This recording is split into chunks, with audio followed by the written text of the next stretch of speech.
स्वामी समर्थ. कसे आहात तुम्ही सर्वजण? मस्त आहात ना? मस्तच राहा. तुमचं आरोग्य खूप छान राहू दे.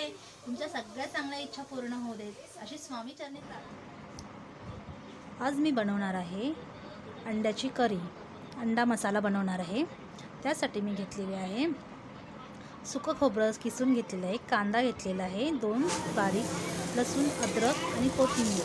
अशा प्रकारे मी आता हे सगळं तव्यावरती भाजून घ्यायचं आहे. कांदा, खोबरं, लसूण, अद्रक, कोथिंबीर हे सगळं भाजून घेणार आहे चांगलं खरपूस. आणि आता मी ते थंड करायला ठेवणार आहे. हे माझं भाजून झालेलं आहे, तर मी थंड करायला ठेवणार आहे. आता ह्या पुढे आपण घ्यायचं आहे एक पातेल्यामध्ये थोडं तेल वतायचं आहे आणि हे अंडं उकडून घेतलेलं आहे आणि त्याचे 2-2 भाग असे केलेले आहेत. मसाले घेतलेले आहेत. आता मी यामध्ये घालत आहे कढीपत्ता. आता मी त्याच्यामध्ये घालणार आहे जे आपण वाटण वाटलेलं आहे ना मिक्सरला, जे बनवलं होतं खोबऱ्याचं वगैरे, ते वाटून घेतलेलं आहे. त्याच्यात हळद घालून मी जरासं वाटून घेतलेलं आहे बारीक असं.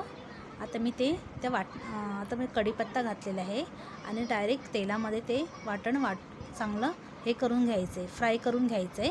मसाला चांगला तो हे चांगलं आहे बघा, असं फ्राय करून घ्यायचं आहे. म्हणजे त्याला थोडं तेल सुटेपर्यंत असं जरा छान मस्त टेस्ट चांगली येते त्याला. असं फ्राय करून घ्यायचं आहे. आणि अशा प्रकारे आता हे मी चांगलं असं 2 मिनटं असं फ्राय चांगलं करून घेणार आहे.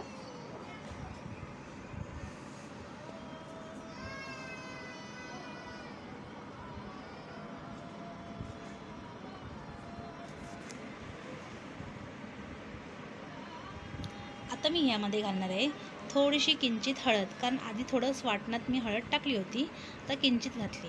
आणि आपल्याला चवीनुसार जेवढं तिखट हवं आहे तेवढा मसाला घालायचा आहे. तर अंडा करी म्हटलं म्हणजे चांगलं झणझणीतच झालं पाहिजे ना. मग चांगले 2 चमचे घातलेले आहेत तिखट. आता चांगलं मिक्स करून घ्यायचं आहे. चांगला मसाला त्याच्यात परतून काढायचा आहे. आणि मग त्याच्यात थोडंसं मी घालणार आहे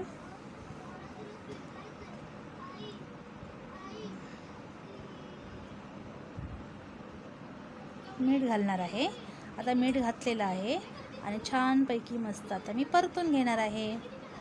चवीनुसार मीठ घालायचं आहे.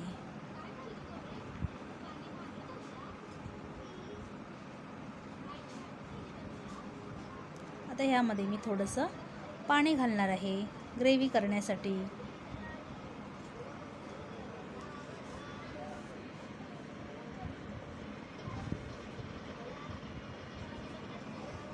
जेवढं आपल्याला पातळ हवं आहे, जेवढं घट्ट हवं आहे, पातळ हवं आहे तेवढं आपण ठेवायचं आहे.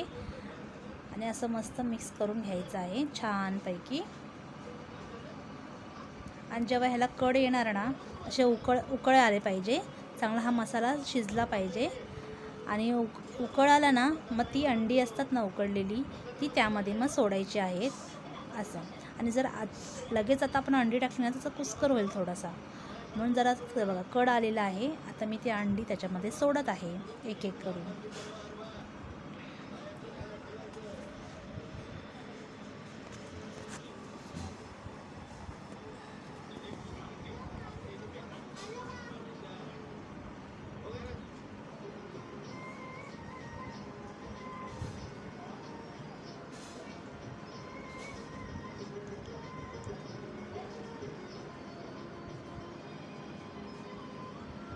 आता ही मी सगळी अंडी त्याच्यामध्ये सोडलेली आहेत छानपैकी. आता ती मसाल्यामध्ये थोडंसं झाकण ठेवायचं आणि छानपैकी शिजून घ्यायचं. आता ही माझी 2 मिनिटांनी मी झाकण काढून पाहिलेलं आहे. मस्तपैकी त्याच्यात त्या अंड्यांमध्ये रस्सा गेलेला आहे. छानपैकी माझी अंडा करी मसाला अंडा तयार आहे. आता ही रिद्धी आमची गेली होती मुलींना पूजलं ना, त्याच्यामुळे ती तिकडं मैत्रिणीबरोबर गेली होती. तिला तिकडं हे असं भेटलेलं आहे ते वाण म्हणून, ती दाखवत होती मला. तर हे बघा तारक मंत्र लावलेला आहे देवाचं. पूजा वगैरे झाली होती ना, तारक मंत्र लावलं होतं. जरा मी थोडं संध्याकाळच्या टायमाला लावते, जरा ऐकायला खूप छान वाटतं, सुंदर वाटतं.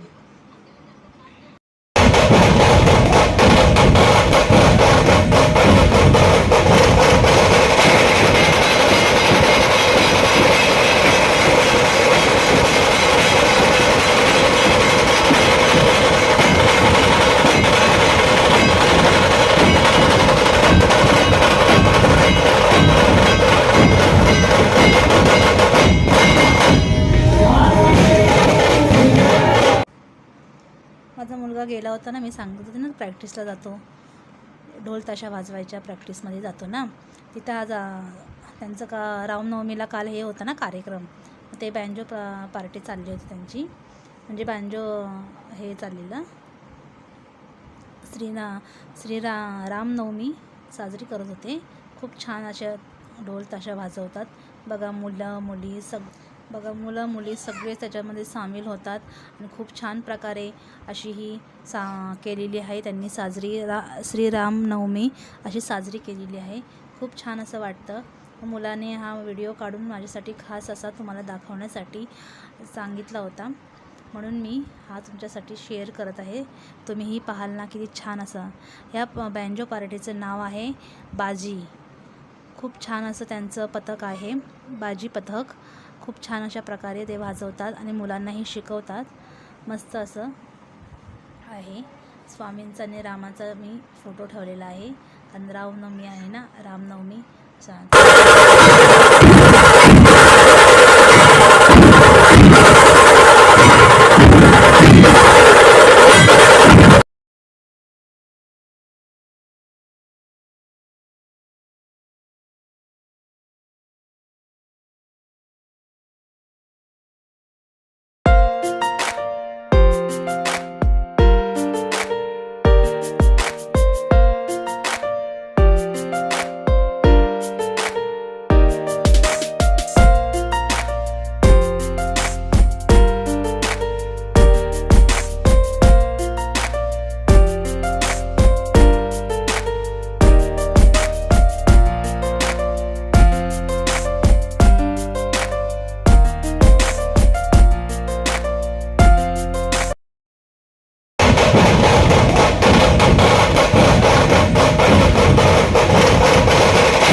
चला बाय बाय. श्री स्वामी समर्थ. आता मी तुमची रजा घेते आणि हा व्हिडिओ इथेच संपवते.